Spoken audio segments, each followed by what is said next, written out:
Hey there peeps, mewmew here, and welcome back to Dragalia Lost. Today we are going to talk about the information of the banner that is coming tomorrow, so let's talk about them units.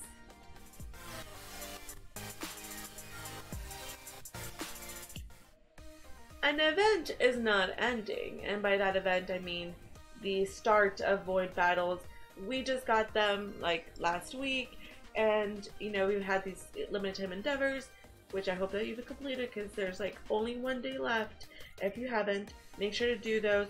Also, the end of the month is also coming, so make sure that you go to the treasure trade because a lot of the items for void battles resets every month. Personally, I recommend the honey, the ethon ashes if you're running low.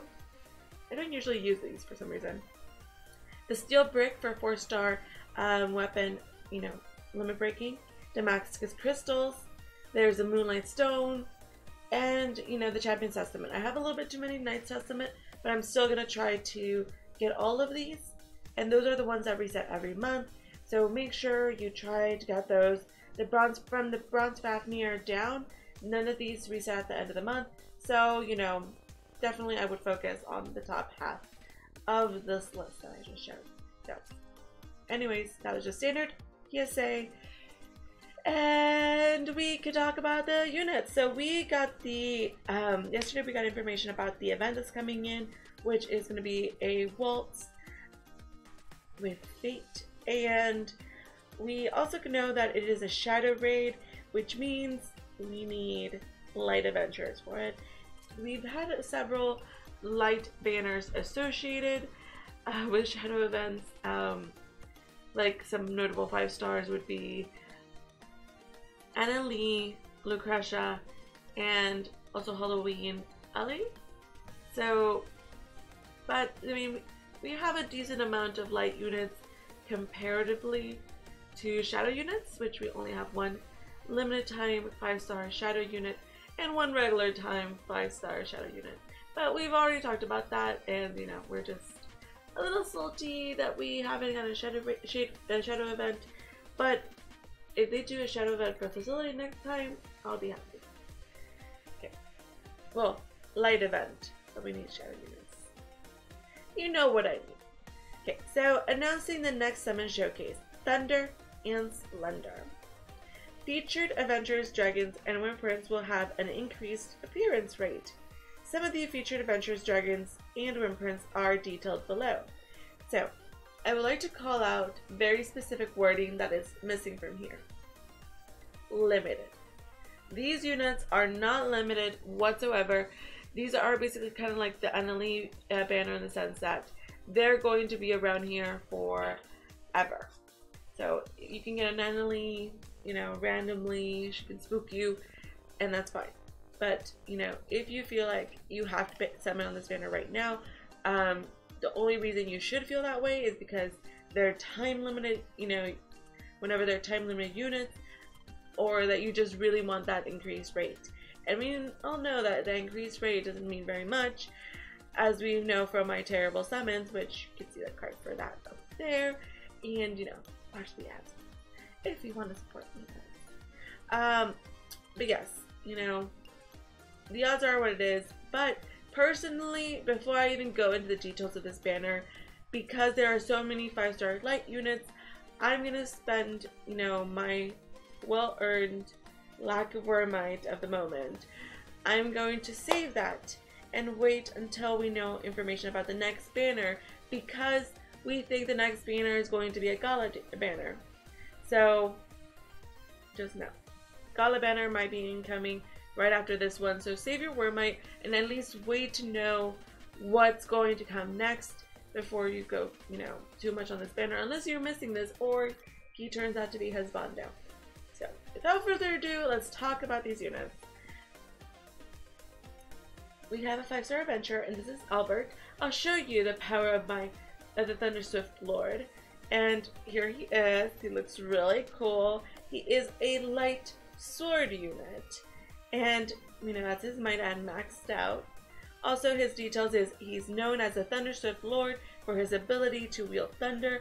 He also leads the Knights of Levin He's on a quest to find the seeds of the abyss that nearly disseminated his homeland. His calm determination makes him respected by all. So this really is interesting because, you know, some people on my last video we were talking, you know, about how, you know, sun could be a, you know, thing, and, you know, afflictions are definitely a thing that, you know, keep coming up more. First we had energy just kind of to boost yourself up, but afflictions and being able to afflict is also very important, especially in the void battles.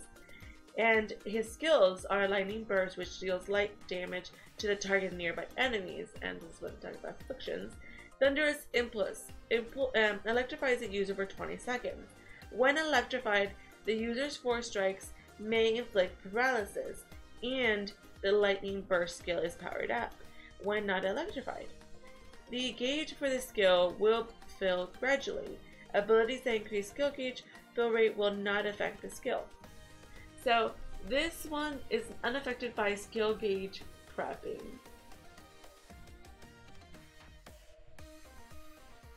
Or will it? Abilities that increase skill gauge fill rate. So only if your skill increases the rate of you filling your skill gauge, that does not affect this, but maybe skill prep does. I don't know. We'll have to test that out. If you get him, please let me know. Also, his co-abilities is Dragon Haste plus 15%, increases the Dragon Gauge fill rate by 15%, benefits your whole team.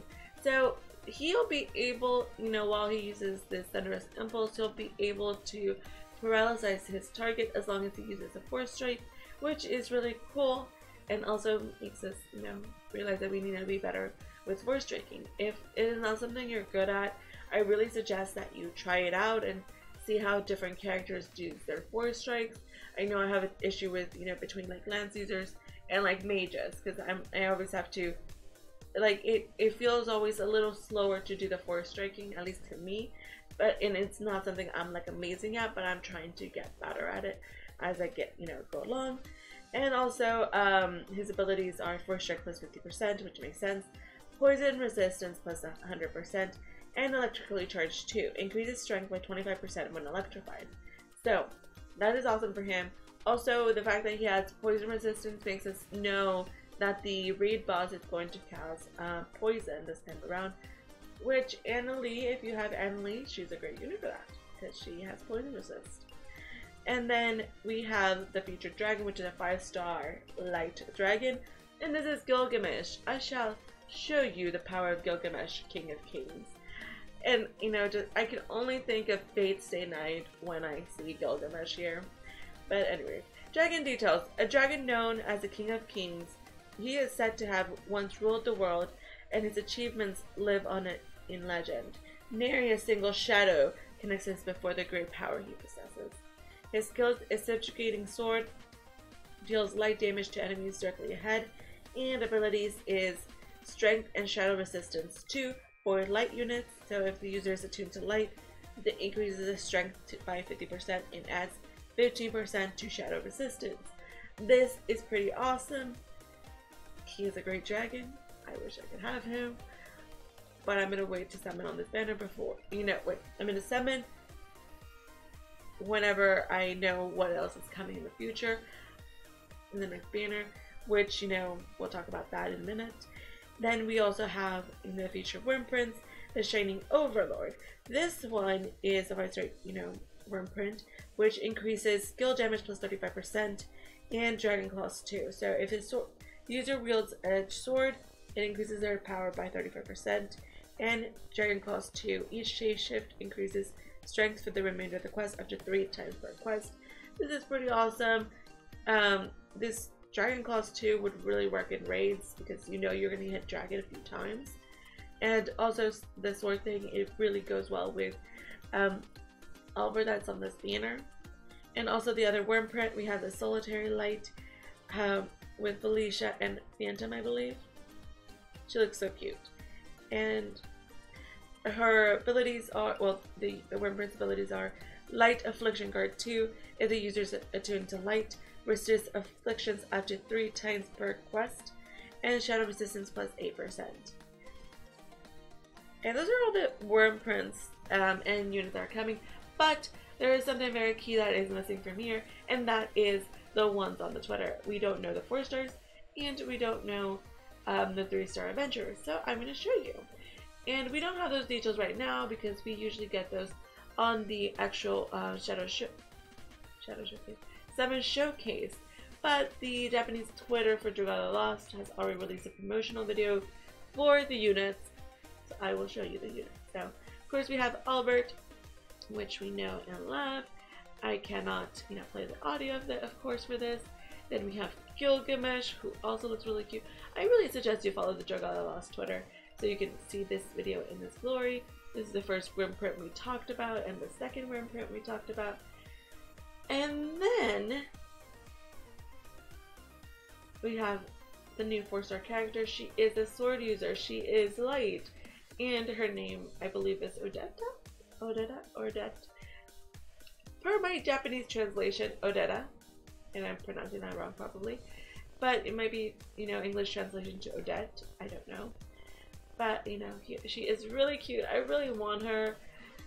It makes me want to summon for her, but yeah. And I assume she might have an electrifying skill as well. That's just a guess. And then we have this guy, which I think his name is John or Joan. John. I don't know. But Google Translate only took me so long. And he's a water spear unit, so if you want him, go for him. And then we have the other worm prints. This one has odetta in it. And Orion is in the background. And I think that's Gilbert plus 20. And then we have another worm print. This is a 3-star, and that's pretty much it. And that is what is on the trailer. Definitely we will talk about those units once the the update releases tomorrow. But I did want to go through all the 5-star units in unit, dragon, worm print that were available, at least the information that we have, and also give you those, tips of what you should be focusing on before the month ends. And, I know we've had a lot of light banners, and, at this point it's almost a meme about how many shadow units we have. Actually, I saw somebody's image the other day about, poking fun at that. And, I'm sure that at some point we'll get, a light event requiring, shadow units. But, that moment just happens to be now. I have hope that Dragalia Lost has a plan of how they're scheduling these events. Maybe they're trying to meet a target date. Maybe they're trying to, prepare us for a specific thing. Maybe they're just trying to prepare us for Zodiac. I don't know, but they wouldn't give us poison because Zodiac will probably have cursing. But, I have to think that they have a plan. I choose to believe that. And that plan doesn't include giving me Nim right now. But, it is what it is. And, I enjoy all the events thoroughly that we get. I will definitely be streaming this event tomorrow because the event should be live tomorrow. And we know this because of the banner. It starts at midnight on the 28th, which will be tonight at midnight. Also, it's going all the way to March 12th, which March 12th happens to be a Tuesday. And we might have Dead Week for a little bit to kind of recoup. But we probably will have the new banner on the 14th. I think that's when we'll see Gala. I don't know. It is very interesting because this banner does end right at the end of the event. So we might be getting like a banner to kind of hold us through the next event, unless the next event kind of starts right away. We just have to wait and see. But I'm very excited because I really do enjoy Dragalia Lost. Let me know in the comments below, what did you think of this banner? What do you think of the units that are being added? Or maybe did you like the 4-star or 3-star adventures better? Definitely let me know. I always love to hear your thoughts. And, I always enjoy seeing y'all chatting with each other. I don't know. It just makes me so happy. Anyways, thank you all so very much for watching. And, if you haven't seen the Void Guide, it should probably show up there. And, as always, have a great day. Thank you so very much for watching. And until next time, meow to meow.